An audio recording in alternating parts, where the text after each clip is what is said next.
न्यायालयाच्या उद्घाटन प्रसंगी उपस्थित ज्येष्ठ न्यायमूर्ती उच्च न्यायालय मुंबई आदरणीय गिरीश कुलकर्णी साहेब,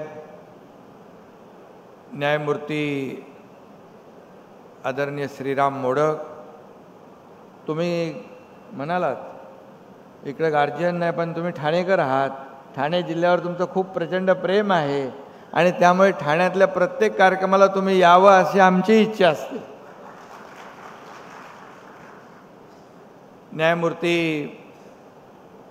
श्रीमती मंजुषा देशपांडे मॅडम, न्यायमूर्ती अद्वैत सेठनाजी, श्रीनिवास अग्रवाल जी, जिल्हा न्यायाधीश ठाणे, बार काउन्सिल सदस्य आमचे गजानन चव्हाण साहेब, विठ्ठल कोंडे देशमुख, अध्यक्ष बार काउन्सिल महाराष्ट्र गोवा, संजय सोनावणे, अध्यक्ष उल्हासनगर बार काउन्सिलचे, आणि त्याचबरोबर या न्यायालयाच्या न्यायमूर्ती जगताप मॅडम, सर्व मान्यवर, व्यासपीठावरील सर्व मान्यवर आणि उपस्थित सर्व बांधव भगिनी आणि पत्रकार मित्रांनो, खरं म्हणजे आजची ही इमारत अतिशय सुंदर अशी इमारत अंबरनाथमध्ये होते आहे. आणि मगाशी मोडक साहेबांनी अंबरनाथची ओळख सांगितली, डिफेन्स ॲम्युनिशन फॅक्टरी आणि MIDC. इथं प्राचीन असं शिवमंदिर देखील आहे आणि शिवमंदिर हे देखील अनेक वर्ष म्हणजे जुनं प्राचीन मंदिर आहे आणि या शहराची देखील ओळख देखील त्यामुळे निर्माण झालेली आहे. आणि आता शिवमंदिरासोबत इथं न्याय मंदिर देखील उभं राहतं आहे आणि म्हणतात भगवान के घर में देर है अंधेर नहीं, आता तर भगवान के घर में ही न्याय मंदिर बन गया है. त्यामुळे यापेक्षा दुसरा चांगला योग असू शकत नाही आणि या न्याय मंदिरात कायम सत्याचाच विजय होईल असा विश्वास या ठिकाणी मी व्यक्त करतो. आणि अंबरनाथवासियांचं मनापासून मी या ठिकाणी अभिनंदन करतो आणि या इमारतीचा जास्तीत जास्त फायदा सर्वसामान्य लोकांना न्याय मिळून त्या लौकिकात भर पडो अशा प्रकारच्या शुभेच्छा देतो. गेल्या काही मागच्या काळामध्ये आणि यासाठी आपल्या सर्वांनीच प्रयत्न केले आणि आपले आमदार बालाजी किनीकर हे देखील या कोर्ट व्हावं कोर्ट व्हावं कोर्ट व्हावं म्हणून सातत्याने हे करायचे. शेवटी इथल्या नागरिकाला इतर ठिकाणी जावं लागत होतं, त्याला आज घरीच इथे बाजूलाच न्याय मिळणार आहे. आपण ठाणे मीरा भाईंदर या ठिकाणी देखील अतिशय सुसज्ज अशा इमारतींचं उद्घाटन केलेलं आहे आणि त्यावेळेस देखील सर्वोच्च न्यायालयाचे न्यायमूर्ती अभय ओक साहेब उपस्थित होते. महाडला देखील दिवाणी आणि कनिष्ठ स्तर न्यायालयाचं भूमिपूजन केलं, त्यावेळेस देखील तिथे गवई साहेब होते आणि कुलकर्णी साहेब देखील ठाण्याच्या उद्घाटन प्रसंगी होते आणि तिकडे होते, मीरा भाईंदरलाही होते. त्यामुळे ठाण्यावर आपल्या सगळ्यांचंच प्रेम आहे जिल्ह्यावर. आणि आता मला वाटतं उद्या जव्हारमध्ये आपलं उद्घाटन आहे, पालघरमध्येही होईल. आणि कल्याणचा विषय या ठिकाणी मोडक साहेबांनी केला, नाक काढला आहे.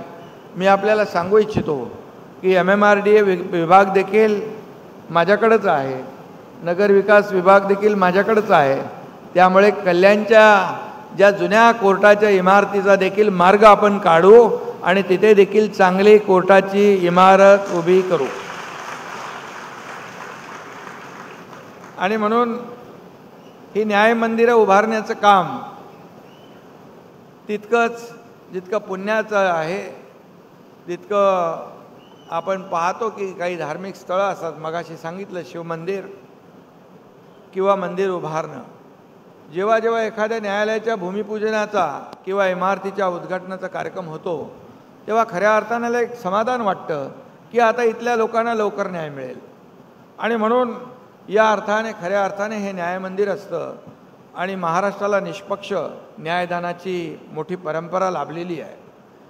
आणि महाराष्ट्राचा लौकिक कायम ठेवण्याचा संदेश घालून या ठिकाणी दिला पाहिजे असं आपल्याला सगळ्यांनाच वाटतं.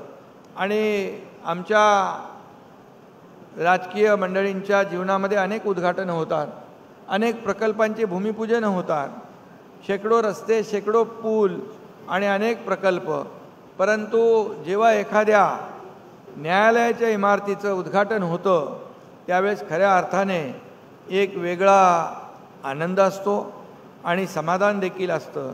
कारण न्याय तुमच्या दारी हे धोरण आपण स्वीकारलेलं आहे आणि जनतेने न्यायालयाकडे नाही, न्यायालयाने देखील जनतेपर्यंत पोचलं पाहिजे ही भूमिका जी आहे आपल्या या महाराष्ट्राची आहे. आणि म्हणूनच जनतेने वनवन भटकू नये अशी आणि त्याला ताबडतोब न्याय मिळाला पाहिजे अशी भूमिका न्यायमूर्तींची असते. मगाशी मोडक साहेबांनी देखील त्यावर भाष्य केलं.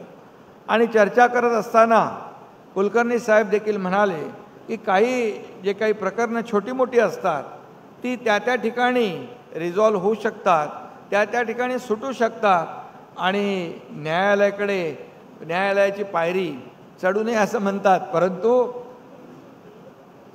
काही विषयावर आपल्याला न्यायदेवतेकडे जावंच लागतं. परंतु काही विषय जे असतात स्थानिक पातळीवर सुटू शकतात. मला त्यांनी मगाशी चर्चा करताना सांगितलं, मुंबई महापालिकेचे आयुक्त यांना त्यांनी स्वतः या ठिकाणी सांगितलं की एक चांगला डॅशबोर्ड तयार करा आणि त्या ठिकाणी येणाऱ्या छोट्या मोठ्या वार्डनिहाय कंप्लेंट ज्या आहेत त्या तिथल्या कशा सॉल्व्ह होतील हे जर आपण पाहिलं तर तात्काळ त्यांना जागेवर न्याय मिळेल. आणि मी देखील आता तात्काळ आयुक्तांशी बोललो आणि त्यांनी डॅशबोर्ड देखील तयार केलेला आहे. आता तुमच्या बोलवण्याची ते वाट बघताय. आणि मी हेही सांगतो की आमच्या देखील नगरविकास विभागाच्या अतिरिक्त मुख्य सचिवांना मी सांगितलं फोनवर इथूनच की जसं मुंबई महापालिकेचा डॅशबोर्ड तयार होतोय तसा संपूर्ण महाराष्ट्रातल्या महापालिकांमध्ये नगरपालिकांमध्ये डॅशबोर्ड तयार करा आणि त्या ठिकाणी तिथे लोकांचे प्रश्न सोडवा. चांगली सूचना आहे. आणि न्यायमूर्तींचा आदेश कोण डावलू शकतो. आणि त्यामुळे तुम्ही लोकांना तात्काळ न्याय मिळावा ही भावना आपल्या मनामध्ये आहे.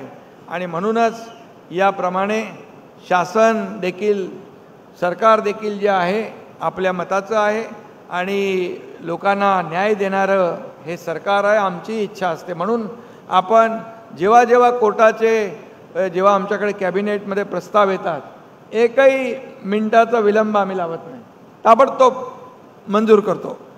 आणि त्यामुळे आपण जर पाहिलं तर मी सांगेन आपल्याला की या ठिकाणी कोर्टाच्या ज्या इमारती आहेत आतापर्यंत जवळपास आपण गेल्या 2.5 वर्षामध्ये एकूण 32 न्यायालये स्थापन केली. त्यात 14 जिल्हा व अतिरिक्त सत्र न्यायालय आहेत. सेवानिवृत्त न्यायिक अधिकाऱ्यांना वैद्यकीय खर्चाची प्रतिपूर्तीचा प्रश्न होता. जलदगती न्यायालयातली पदं भरण्याचा विषय होता. नियमित आणि बाह्य यंत्रणेद्वारे सुमारे 1100 पदांना मंजुरी देण्याचा विषय होता. न्यायिक अधिकाऱ्यांची 2863 अतिरिक्त पदं तसेच 11,000 सहाय्यभूत पदांना देखील मंजुरी आपण दिली. आणि डिजिटायझेशन, IT आणि आर्टिफिशियल इंटेलिजन्स हे आता काळाची गरज बनली आहे आणि शासनाने यावर सुद्धा भरीव तरतूद केली आहे. त्यामुळे न्यायसंस्था सुदृढ करण्यासाठी आणि त्याला जे काय आवश्यक आहे ते देण्याची भूमिका आपल्या सरकारची आहे. आणि म्हणूनच शासन आपल्या दारी म्हणून आम्ही एक कार्यक्रम केला होता आणि शासन आपल्या दारी आम्ही घेऊन गेलो. तसंच आज या ठिकाणी आपण पाहतोय की अंबरनाथकरांची गेल्या अनेक वर्षाची मागणी जी आहे ती आज पूर्तता होती आहे. त्यांना इतर उल्हासनगर, कल्याण, मुंबई इकडे जाण्याची आवश्यकता लागणार नाही. आणि म्हणून अतिशय प्रशस्त अशी ही इमारत आहे. आणि अशाच प्रकारच्या इमारती इतर ठिकाणी देखील व्हाव्यात. कारण न्यायदानाचं पवित्र काम करताना तिथला परिसर तिथले कोर्ट रूम, तिथलं बार रूम, ह्या सगळ्या गोष्टी ज्या आहेत या देखील चांगल्या असल्या पाहिजेत. नाहीतर मग अशा चांगल्या वातावरणामध्येच चांगला म्हणजे योग्य न्याय या ठिकाणी लोकांना मिळू शकतो. ही देखील एक भावना प्रत्येकाची असते. आणि म्हणूनच आपण म्हणतो न्याय खूप उशिरा मिळतो. परंतु या ठिकाणी म्हणूनच आपल्याला जास्तीची कोर्ट पाहिजेत, जास्तीचे न्यायाधीश पाहिजेत. जी यंत्रणा आहे ती उभी करून देण्याचं काम शासन म्हणून आमची जबाबदारी आहे. माझ्या मुख्यमंत्रीपदाच्या कारकिर्दीमध्ये मुंबईचं हायकोर्ट जे आहे, आपलं हेरिटेज हायकोर्ट मुंबईचं, त्याला आपण बीकेसीमध्ये, कारण फार ते जुनं झालं, बीकेसीमध्ये देखील जागा देण्याचा योग आणि संधी माझ्या काळामध्ये मिळाली. कुलकर्णी साहेब, त्याची देखील लवकरच पूर्तता होईल. आमच्या मुख्यमंत्री देवेंद्रजींच्या आमच्या टीमच्या मार्गदर्शनाखाली ते देखील काम आम्ही लवकरच पार करू, अशा प्रकारचा विश्वास देखील या ठिकाणी व्यक्त करतो. आणि मी एकच सांगतो, आपल्या न्यायव्यवस्थेच्या गरजा ज्या ज्या आहेत या पूर्ण करणं ही देखील शासनाची जबाबदारी आहे, जेणेकरून आपल्याला लोकांना लवकरात लवकर न्याय देता येईल. न्यायदानाचं काम देखील आपल्याला गतीने करता येईल. कारण आपण पाहतो की, आणि त्याबरोबर असं जे काही स्थानिक पातळीवर आपल्याला करता येईल, अनेक गोष्टी कुलकर्णी साहेबांच्या डोक्यात आहेत. खरं म्हणजे सर्वसामान्य माणसाचं हित पाहून निर्णय देणारे हे सर्व न्यायमूर्ती ते बसलेले आहेत व्यासपीठावर. आणि आमच्या देखील सरकारचा अजेंडाच आहे की सर्वसामान्य माणसाच्या हिताला प्राधान्य देणं. आणि त्यामुळे आम्हाला एक विश्वास आहे, अभिमान आहे की आपली न्यायव्यवस्था जी आहे सर्वसामान्य लोकांच्या हितासाठी, जपणूक करण्यासाठी या ठिकाणी काम करत असते. आणि म्हणूनच आजचा हा दिवस जो आहे हा अतिशय महत्त्वाचा आहे अंबरनाथकरांच्या दृष्टीने. आणि म्हणूनच काही जेव्हा आपण एकत्र येतो, जेव्हा न्यायव्यवस्था असते, शासन व्यवस्था असते, आणि जेव्हा जनता असते, वकील असतात, त्यावेळेस एक वेगळी भावना निर्माण होते. आणि कोर्ट आणि जनता, शासन आणि जनता हे एकमेकाच्या जवळ येतात आणि याचा देखील फायदा नक्की होतो. आणि म्हणूनच आमचे चव्हाण साहेब इकडं आहेत, ते नेहमी यामध्ये फार